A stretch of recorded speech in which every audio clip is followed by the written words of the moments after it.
Hi views ಎಲ್ರಿಗೂ ನಮಸ್ಕಾರ. ನಾನು ಭವಾನಿ ಕಿಚನ್ಸಿಂದ ಭವಾನಿ. ಇವತ್ತು ನಾನು ಮಾಡ್ತಾ ಇರೋ ರೆಸಿಪಿ ತೊಗರಿಬೇಳೆ ತರಕಾರಿ ಸಾಂಬಾರ್. ಇದಕ್ಕೆ ಬೇಕಾಗಿರುವಂತಹ ತರಕಾರಿ ಹೀರೆಕಾಯಿ, ಆಲೂಗಡ್ಡೆ, ಬೀನ್ಸು, ಚಿಕ್ಕಡಿಕಾಯಿ. ನಮ್ಮ ಮನೇಲಿ ಯಾವ ತರಕಾರಿ ಇರುತ್ತೋ ಅದನ್ನು ಯೂಸ್ ಮಾಡ್ಬೋದು. ಮೊದಲಿಗೆ ನಾನಿಲ್ಲಿ ಒಂದು ಬಟ್ಲು ತೊಳೆದಿಟ್ಕೊಂಡಿರುವಂಥ ತೊಗರಿಬೇಳೆ ತರಕಾರಿ ಕಟ್ ಮಾಡಿ ತೊಳೆದಿಟ್ಕೊಂಡಿದ್ದೀನಿ. ಒಂದೆರಡು ಟೊಮೆಟೊ, ಒಂದು ಸ್ವಲ್ಪ ಕೊತ್ತಂಬರಿ, ಒಂದು ಸ್ವಲ್ಪ ಬೆಳ್ಳುಳ್ಳಿ, ಈರುಳ್ಳಿ, ತೆಂಗಿನಕಾಯಿ.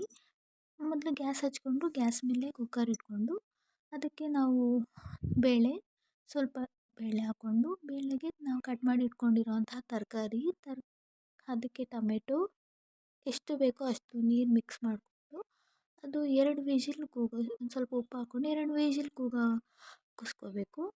ನಾವು ನೀರು ಜಾಸ್ತಿ ಹಾಕ್ಕೊಂಡ್ರೆ ಅದು ಆಚೆ ಬಂದುಬಿಡುತ್ತೆ. ಸೊ ಎಷ್ಟು ಬೇಕೋ ಅಷ್ಟು ನೀರು ಹಾಕ್ಕೋಬೇಕು. ಇಲ್ಲಿ ನಾನು ಒಂದು ಪ್ಯಾನ್ ಇಟ್ಕೊಂಡು ಪ್ಯಾನ್ಗೆ ಒಂದು ಸ್ವಲ್ಪ ಎಣ್ಣೆ ಹಾಕ್ಕೊಂಡು ಎಣ್ಣೆಗೆ ಈರುಳ್ಳಿ, ಬೆಳ್ಳುಳ್ಳಿ, ಟೊಮೆಟೊ, ಕೊತ್ತಂಬರಿ, ಸ್ವಲ್ಪ ತೆಂಗಿನಕಾಯಿ ಹಾಕ್ಕೊಂಡು ಫ್ರೈ ಮಾಡ್ಕೊತೀನಿ.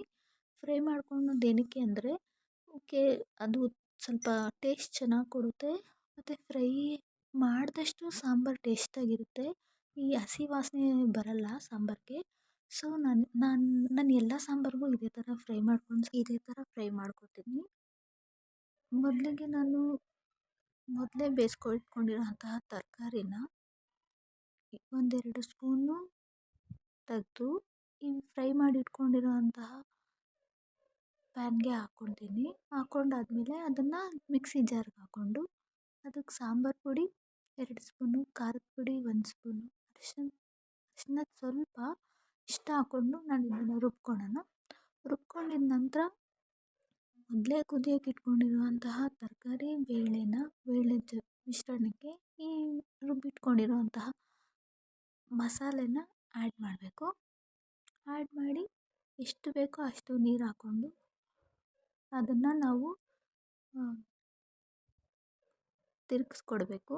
ನೀರು ಜಾಸ್ತಿ ಹಾಕಿದ್ರೆ ಅದು ಅನ್ನಕ್ಕೆ ಚೆನ್ನಾಗಿರುತ್ತೆ, ನೀರು ಕಡಿಮೆ ಹಾಕಿದ್ರೆ ಮುದ್ದೆಗೆ ಚೆನ್ನಾಗಿರುತ್ತೆ.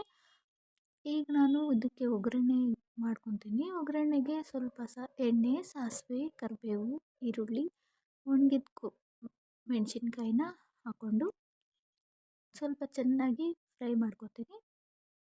ಫ್ರೈ ಮಾಡಿಕೊಂಡು ಕುದಿಯುವಂತಹ ಸಾಂಬಾರಿಗೆ ಇದನ್ನು ಹಾಕ್ಕೊಂಡು ಒಂದು 2-3 ನಿಮಿಷ ಕುದಿಯೋಕೆ ಬಿಟ್ಟರೆ ಸಾಕು.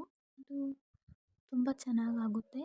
ಅದು ಕುದಿಯೋವಾಗೆ ಸ್ಮೆಲ್ ಘಮ ಘಮ ಅಂತ ವಾಸನೆ ಬರ್ತಾ ಇರುತ್ತೆ.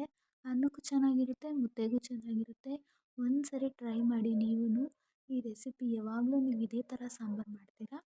ಸೊ ನನ್ನ ಮನೇಲಿ ಯಾವಾಗಲೂ ಇದೇ ಥರನೇ ರುಬ್ಬಿ ಫ್ರೈ ಮಾಡಿ ಸಾಂಬಾರು ಮಾಡೋದು.